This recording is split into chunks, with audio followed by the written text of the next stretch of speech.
Deuxième partie, le contrôle et les guerres de pouvoir.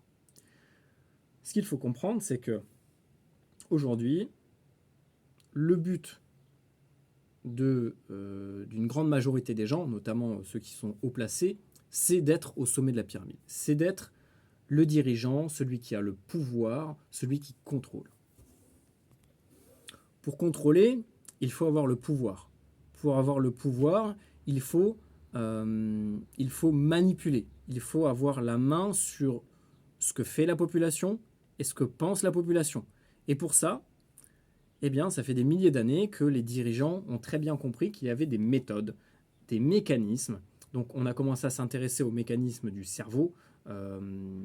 Et aujourd'hui, on est arrivé vraiment à un niveau extrêmement poussé dans le contrôle, en fait, hein, dans le contrôle de ce qu'on va appeler la masse. Parce qu'en fait, il faut vraiment comprendre ça, c'est que les dirigeants, ceux qui sont vraiment haut placés, voient les gens comme la masse, c'est-à-dire un ensemble d'individus, un troupeau, qu'on va pouvoir diriger un peu comme un berger qui va ordonner à ses chiens de faire certaines choses pour amener le troupeau à un certain endroit. En fait, la population, c'est exactement pareil. Une fois qu'on a compris comment fonctionne le troupeau, une fois qu'on a compris comment leur faire peur, comment les habituer à certaines choses, on peut les amener à certains résultats.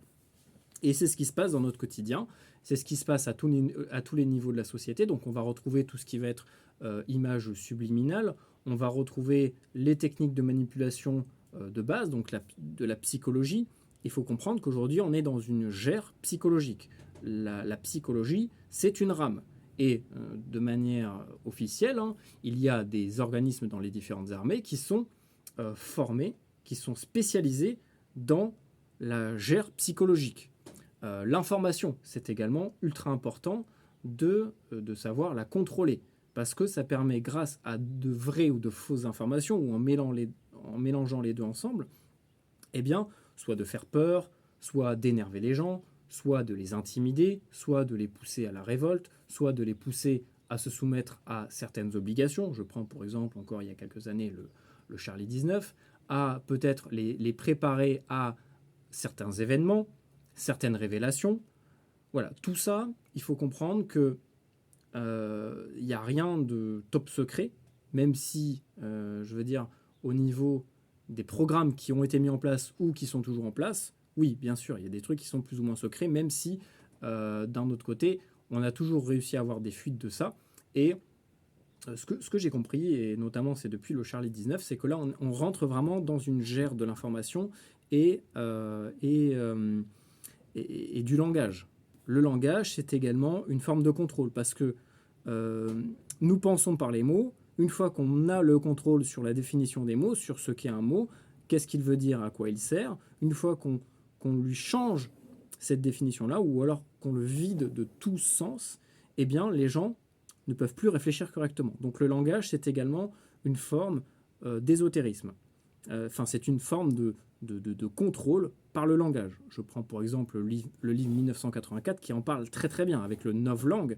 Et d'ailleurs, ce qui est rigolo, c'est qu'aujourd'hui, ce livre-là est réécrit, où il change les mots. Donc en fait, ils sont en train de faire du novlangue sur un livre qui dénonce le novlangue.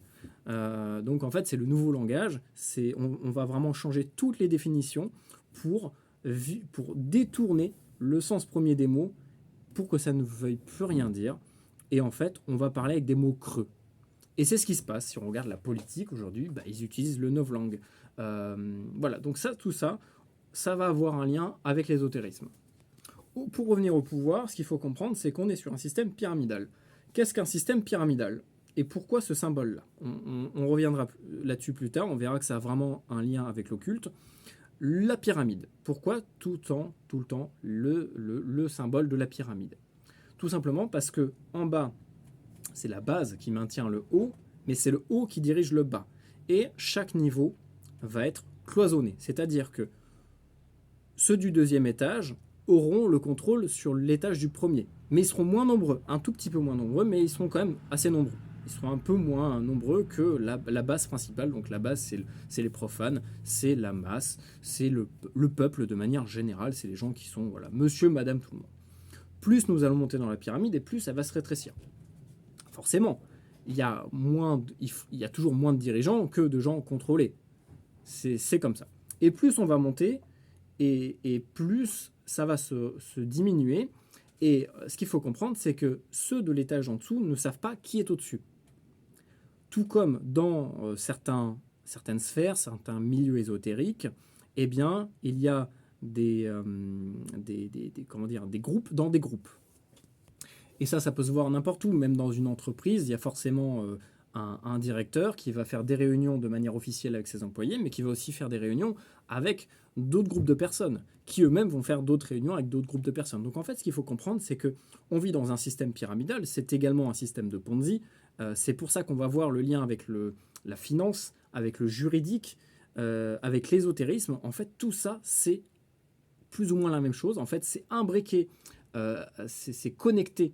En fait, tout est interconnecté par différents tunnels, différents passages, parce qu'on va vraiment avoir aussi cet aspect l'aspect du souterrain, des tunnels, des portes.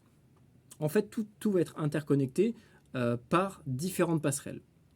Donc en fait, on est dans un système pyramidal, c'est-à-dire que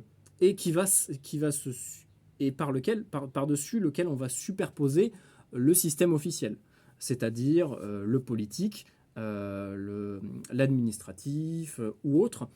Ce qu'il faut comprendre, c'est que derrière ça, il y a tout un système parallèle, il y a des systèmes parallèles. Et dès que je parle de système, je fais allusion également au système informatique. Hein, c'est exactement pareil, il y a des programmes, il y a des codes. Les codes régissent les programmes. Tout ça crée un ensemble qu'on appelle un système d'exploitation. Le système, tout simplement, qui a un but, qui a besoin de ressources, dans lequel il y a des bugs, qui va fonctionner d'une certaine manière. Il y a différents systèmes, mais de manière générale, voilà. C'est pour ça qu'on dit on vit dans le système. C'est pas pour rien. Et dès qu'on parle de code, code de la route, code pénal, code civil, etc., on parle de langage. Et donc de programmation. Parce que c'est ça qui régit notre quotidien. C'est pour ça que vous allez vraiment voir qu'il y a un lien à tous les niveaux de la société avec l'ésotérisme. Et donc, si on veut comprendre vraiment tous les aspects de la société, et donc mieux s'y préparer et mieux les maîtriser, il faut, d'après moi, comprendre l'ésotérisme. Tout ce que je vais vous dire, là, dans ces vidéos-là, il n'y a rien de secret. Vraiment, tout est accessible librement. Vous pouvez l'avoir... vous pouvez acheter des bouquins sur le sujet. Vraiment, je ne vais pas vous révéler des secrets de Polichinelle. Tout ça, c'est connu. Tout ça, ça peut être vérifiable. Encore une fois, je vous demanderai de faire vos recherches, s'il vous plaît. Voilà, donc, au niveau du pouvoir, il faut comprendre qu'il y a des gens qui ont pris le pouvoir. Mais ces gens-là, généralement, ce n'est pas ceux qui sont les plus visibles. C'est généralement des gens qui sont bien planqués, on ne connaît même pas leur nom, ou alors on entend très peu parler d'eux. Et ils vont mettre des gens au pouvoir qui vont être, eux, médiatisés, qui vont être, eux, connus, mais en réalité, ce n'est pas eux qui contrôlent réellement. Tout comme la reine d'Angleterre, ce n'est pas elle qui dirige vraiment le pays. Tout comme nous, les présidents, ce n'est pas eux qui dirigent réellement le pays. Ils sont au service d'autres personnes, qui eux-mêmes sont au service d'autres personnes qui, au final, lorsqu'on monte tout en haut de la pyramide, d'après moi, sont au service d'entités, d'égrégores, de démons, des choses vraiment très louches. Et ça va peut-être vous paraître hallucinant, aberrant, voire complètement fou au début lorsque là vous allez voir ces vidéos-là, mais petit à petit, vous allez voir que ce ne sont pas des conneries. Voilà, donc je vous donne rendez-vous pour la suite.